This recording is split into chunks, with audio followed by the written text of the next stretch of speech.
What you don't want to do is inhale. Too many people inhale it and not enough people suck it, you know.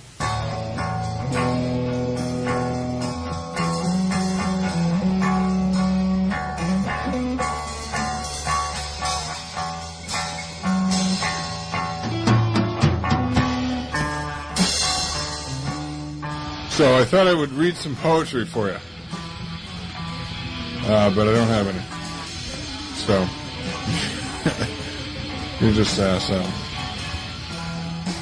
We adhere to strict deadlines on this side of the country. Alright? Knock your shit off. You said jerk off. So, okay, well, deadlines. What are those? I don't know, but this jerk on the other end is trying to say, that we're not adhering to our deadlines, which is just much horse shit, because we make the deadlines, damn it. That's right. Maybe. Does anybody else have control of deadlines? Well, I don't know. It's almost a moot point, because we're almost done with this goddamn thing. Oh, that's right. That's right. So, do you have any poetry? I don't have any poetry. I guess y'all are ass out again. I'm kind of a jerk. Here's Matt Snyder reading a piece written by Dave Eggers. Sweet. I sat upon the porch, relishing the breeze towards the culmination of this unseasonably warm April day. Darkness had hidden the lurking houses, scattering the landscape nearby.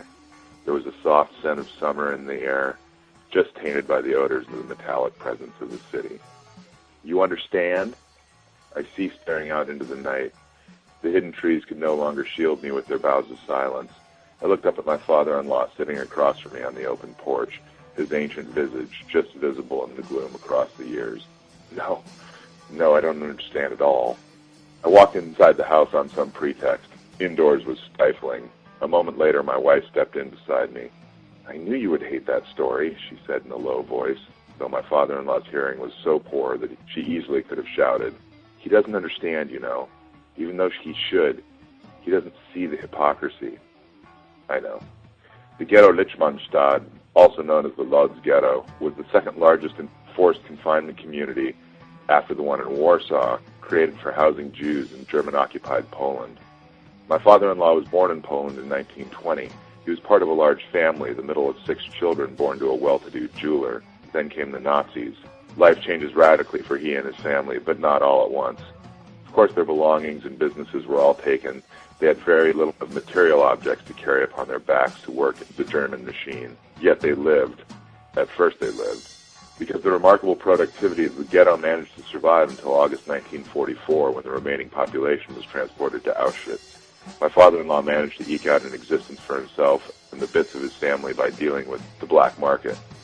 By day, he was a member of the Jewish police force, a group of people set to keep order within the ghetto. By night, he would trade bits of smuggled jewelry for food to give to his family and friends. A terrible way to have to live. This would all change for the worse in the summer of '44. Auschwitz. All bets were off here. Families were immediately separated. My father-in-law was shot along with his brother. The brother was killed. He was not, but fell and played possum to survive. He spent hours in a truck full of the dead, finally climbing out of the back at night and running to a group of cabins, frantically pounding on doors until someone let him in. When the camp was liberated later that year, only he and one brother remained alive. There were rumors that another brother had fled towards Russia, but he has never been heard from since. The story this man had told me that summer-like spring evening was of a trip he had taken into the Brighton Beach area of Long Island. He had seen a colored man being beaten by some Russian merchants there. He asked them why they were beating the young man. They told him they beat him so that he would understand that doing nothing wrong earned him a beating by these men, and so that he would understand how much worse it could be to do something wrong. My father-in-law laughed while telling this amusing tale, which filled me with nausea and disgust. Who's the asshole here? I, for judging this man who's been through so much I cannot comprehend. He, for the hypocrisy of prejudice despite his life's experience. Wish I could answer this honestly. I sigh, looking out into the night at all the darkness and blood.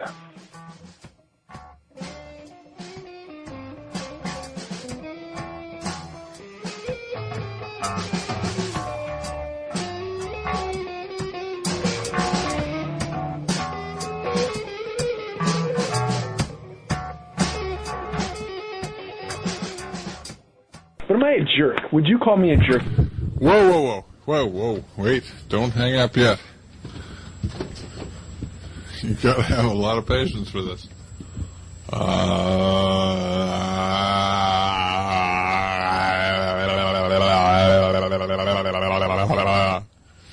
Alright, well, just don't fucking do that. I'll tell you what, I'm gonna check back in, a few hours, and maybe I can do some more, or maybe not, dude. Dude.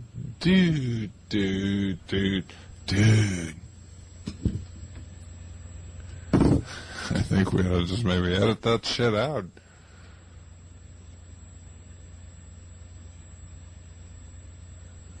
Yeah, I know we should. So, what's this you were talking about? Loathe is coming to an end? I think we've all kind of agreed that we've maxed out our creativity. That last little bit by me, a drunken call-in, that's not art. We're sort of just making crap. So what you're saying is that silliness like this is the downfall of LoatheCast? No, when you put it that way, no, silliness has been the backbone of LoatheCast. But I just think that our lives have all changed, and we're all a little bit too busy to be doing this every month. Yeah, no, it's become difficult for me to get away to do this, so I can understand that. But who knows? We'll see what comes up. What's coming up is some more stuff from Mark Erickson. But anyway, but I can be a real jerk if you mess with my sleep, my painting, pretty much anything these days that bugs me. I'm pretty tolerant for a short while, and then I just retaliate in some way. But I always warn people before I become a big jerk. And then, of course, once I do something, then, of course, it seems like, oh, man, what a jerk, and then they don't really understand that I was pushed to that limit. Now, I just feel like I'm just settling the score. But often, it does create a problem. Being a jerk can be a problem. But I hate jerks in general. When people are jerky to me, I avoid them. Look the other way. But when it's like in your house or your living environment, jerkdom occurs. It's negative. So, besides Steve Martin being the jerk, but he wasn't really a jerk. He was just an asshole. Or kind of a jerk, maybe. But more like kind of someone you just wouldn't want to be around in real life. It's funny to sit there in the theater and watch it and laugh at somebody like that, but you wouldn't want to have that person living with you, would you? But other than that, there's a lot of jerks in the world, there's no question.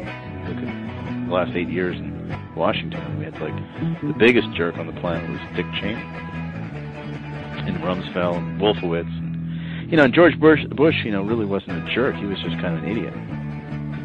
But I don't even know if actually jerk really is harsh enough for those guys. Those guys were criminals. I think they were slightly insane, still insane. I heard Dick Cheney was on TV this morning talking about something, defending his right-wing agenda or something, wishing Ronald Reagan's ghost would come out of the woodwork. But those guys are jerks. But that's just nice to say that on the evening news. Dick Cheney, big jerk. Rather than Dick Cheney, criminal, asshole, bad man. So you can say bad man, but you can't say asshole. Dick Cheney's an asshole on TV. It's funny you can say Dick Cheney, but you can't say asshole. If you say Cheney's a dick, you can't say that either. So we'll stick with just jerk with a big J.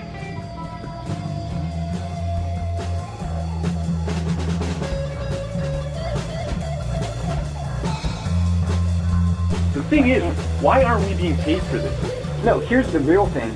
This guy's just using our material and he's profiting off of it and not paying. I don't think that's a fucking jerk. I don't think he's profiting. That's a jerk. No, that's another. See, I don't want to. I'm outraged. No, I am. I'm going to demand money for this. This is the last one I'm doing for free. And now, the jerk song. Why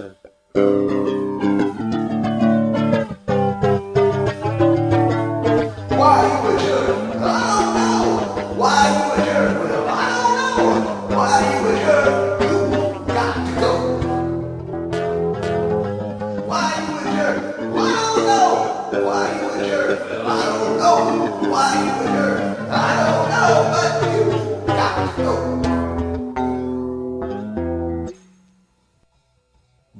Why are you being a jerk? That's a great question. To ask to anybody? To anybody, yeah. But, I think the real jerkiness is making us listen to a song like that. Because I'm not convinced that your heart was in it, Regan. I'm really not. To me, it sounds like, So you're saying that Regan's jerk song was sort of being a jerk? Or that Regan was being a jerk? It's just jerk. It's just jerky. The way he's being is jerky. Well, jerkish. The guy contributes, so what can you say? And before we forget, I need to mention that this is a B&R song behind these Nate and Owen clips. This is a song called Fence. And this is Art to Eating Alone by Pat Nixon. There is an art to eating a meal alone in public. An art I'm just now learning. There are guidelines. Let's not call them rules. This is hard enough as it is. Try not to sit yourself or allow yourself to be seated near mirrors or windows. You know you're eating alone. You don't need to see it. Now, of course, there is the thought that if you're seated by a window, there, eating alone, and that perfect person, the one you've always been waiting for, could walk by that window, see you, and come charging into the place where you were eating a meal alone.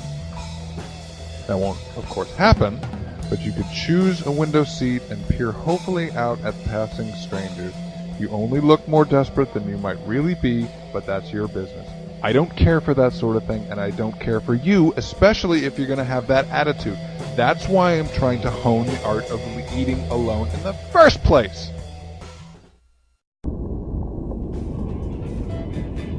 Now, Jamaican jerk is a good thing. I like jerk chicken or jerk beef. Beef. Who doesn't like beef jerky? Well, vegetarians probably, but that's a whole different story. Some of my favorite snacks are Tillamook beef jerky, teriyaki style. But I digress. Again, being a jerk isn't always such a bad thing as long as it's for the right result. Also, I find that I have been jerked around in a car. One time as a youth in my Galaxy 500, I decided to show off for some neighbors and do a little cookie in the middle of a cul-de-sac. I didn't have my seatbelt on, and it was a large bench seat. So as I proceeded my left hand full acceleration, I found myself jerked all the way across the car to the other side of the seat, barely holding onto the steering wheel, nearly crashing into my neighbor's new car. Well, I'm sure I was perceived as a jerk at that moment, and I suffered a physical jerking across the driver's seat. Hey, what? Where's your hooch? Don't be a jerk. Have a drink. Well, that's what I have to say about jerks right now. Perhaps I'll come up with something more later in the day. But for all my fellow LoatheCasters and sometime jerks, you are forgiven for those activities as long as you're always trying to do the right thing. And that's all for now. Thank you and goodbye.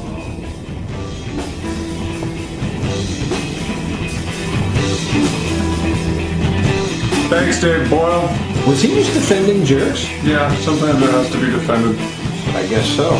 So, we got a contest coming up. Oh, that's right. Everybody stay tuned. We're having it roaring.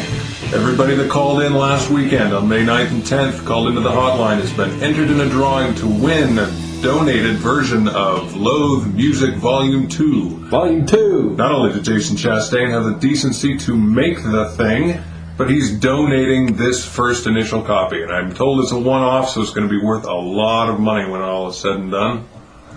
But stay tuned. That'll happen later in the episode.